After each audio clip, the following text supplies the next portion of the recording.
Hi, my name's Sean, and today I want to share with you why I am leaving DeWalt, what I'm switching to, and why.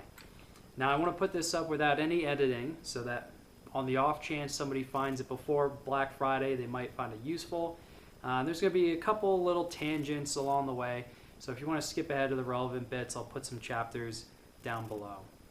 So first off, this is what I currently have. This is my DeWalt. This is the DC 970 half-inch drill driver, low end speed of 450, high 1500, 18 volt battery.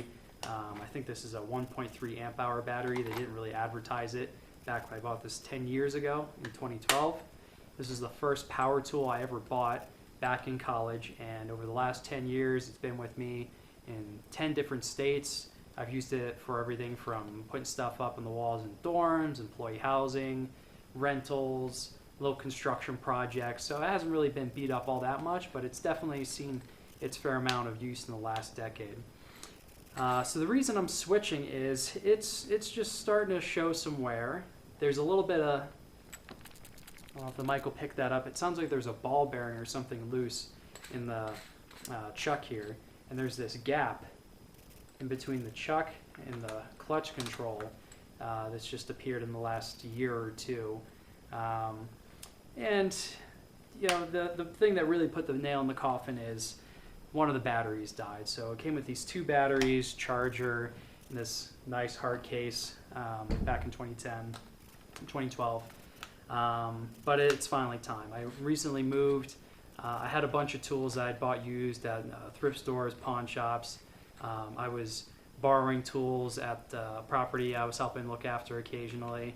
And this is all I've got now. So now that it's finally starting to wear out and I need to invest in some new tools, I decided to make some changes. Along the way, learned a couple things. So first off, I was thinking, well, maybe I can get a little bit more use out of this. What if I just fix it up a little bit? So this is held together with T10 screws, and there's one screw that is recessed. So I've got of the bit, but you know, it's for a multi-bit tool, so it's not narrow enough to fit in there. So first off, I'd have to buy that even to get this open. Well, then if I want to replace the chuck, it still works fine. Holds down to 1/16, so the teeth are pretty good. Doesn't come loose, but that rattling is a little disconcerting. And this is a brush motor, so if I'm in there cleaning stuff up, I might as well replace those. Chuck's 20 bucks, brush is probably 15, maybe add some shipping onto that. Going to the battery, so it's 18 volt, again I think it's 1.3 amp hour, nickel metal hydride, sorry not nickel metal hydride, NiCad. So on the inside, looks like that. And one of them showing a little bit of corrosion, so I could buy a whole new one of these packs. I found one on AliExpress for like 35 bucks. I could learn to solder, buy some soldering equipment, replace individual one of these, or you know, make a whole new pack for about 20 bucks. But when all is said and done, if I fix this up, fix the battery, I'm looking at probably $780 bucks just in materials. That's most of the cost of a new tool. Granted, it would last me another 10 years, but I really want something that is going to be a one battery platform so I can have multiple tools in a compact format, and that just ain't this. So I started thinking, well, maybe I'll just upgrade. DeWalt makes a battery conversion kit for this. It's 99 bucks, so it'll pop in and it'll take the lithium-ion batteries. So for that adapter, two batteries, it's 99 bucks. That's the cost of a new tool again. Well, what if I just buy a new set? They still make a comparable tool, the DCD 771B. That's a 20 volt max. That comes with 1.3 amp hour lithium-ion batteries. Essentially, it's the same tool, brush motor, some cosmetic differences. Maybe it performs a little bit better. I didn't look that close. Probably a little bit lighter with the lithium-ion battery, but still 99 bucks. So I got to thinking, what am I actually using this for? Being honest with myself. I looked at Ridgid. I had an 18 volt impact driver from Ridgid that I really liked that I bought used. Well, maybe Ryobi. I know quality's not always there. The tools aren't necessarily going to be the strongest, but since I'm on a budget, most bang for your buck, you can still find some decent things for Ryobi. But then I really started digging and looked at Milwaukee. I worked with some guys on building maintenance who all had these little Milwaukee impact drivers, and they were just so small, and I used them for everything. So that's kind of been in the back of my head, and I got looking at their products, and the thing I really wanted is the M12 Fuel 1/4-inch hex impact driver. And that's $99 right now for the tool, battery, charger, bag. But I still kind of wanted a drill.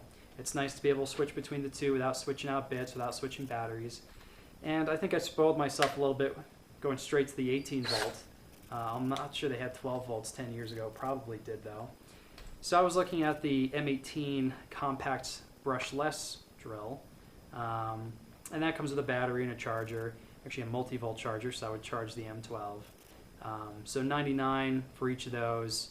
It basically is like one of those combo kits that I'd just be putting together myself with an extra charger. And I was about to pull the trigger on that. I was going to go that way, get the M18 drill, get the M12 impact. When I came across, I don't know how I missed this, there's so many combinations though, it's easy to overlook stuff. There's a M12 fuel kit that has a 1/2-inch hammer drill driver and that 1/4-inch impact. And that's going for $199. Comes with the CP 2.0 battery, the XC 4.0 battery, and since it's Black Friday, they're also throwing in the HD 2.5 battery. I don't know too much about the batteries. I think CP is compact. I think XC is an extra capacity, and then the it's not HD, it's HO, high output 2.5. So 3 different kind of lines of batteries there to try out, but all still compact and all switchable. I think the reason I overlooked this was I didn't really want a hammer drill. I wanted something compact and light, and the extra weight of the hammer feature, which I don't really use all that often, kind of steered me away from that initially. I didn't want to get the M12 non-fuel, the old generation, the M12 brushless, because it just seemed a little too weak. And the hammer drill had a little bit more than I wanted. So the M18, interesting enough, the M18 compact brushless weighs 2.5 pounds tool alone. The M12 hammer drill, even with the extra weight of the hammer, 2.3 pounds, so it's just a little bit less still. So I think that's what I'm going to go for, the $199 kit with the hammer drill, the 1/4-inch impact, and 3 batteries. And a little cherry on top, I budgeted myself about300 for new power tools, so I got $199 in that kit. I went on eBay and found a gently like new 5 3/8 inch M12 fuel circular saw. So that saved me about $50 off the cost of bare tool, and I'll have the 4.0 battery to put in that. So I'll have 3 tools, 3 batteries, all in the M12 fuel line, and getting a good deal since it's Black Friday. Hopefully somebody watching this finds that useful and is able to go make an informed purchase. I'm going to throw together a quick YouTube playlist with some of the videos I watched over the last couple days, drive my girlfriend crazy. I'm doing some research on this. Special shout out to the guys at VCG Construction back home in Philly. They all seem like they're big fans of Milwaukee. They have a lot of good inside information, invaluable while making this decision. But anyway, if you think I'm making an absolute terrible decision and you think I should go with another brand, let me know in the comments down below. I'd still be interested in hearing about that. In the future, I think I'm going to make a video once I get all these tools, maybe an unboxing. But I need to make a new bench for the mudroom, and I think that'd be a good chance to run each of those 3 tools through their paces. The M12, just making some real quick cuts. It's not going to be any high-end carpentry project. It's just a simple bench to take off muddy boots. But that'll give me a good chance to try all 3 out. So if you're interested in that, go ahead and subscribe. I don't put out too many videos. Till then, have a good one.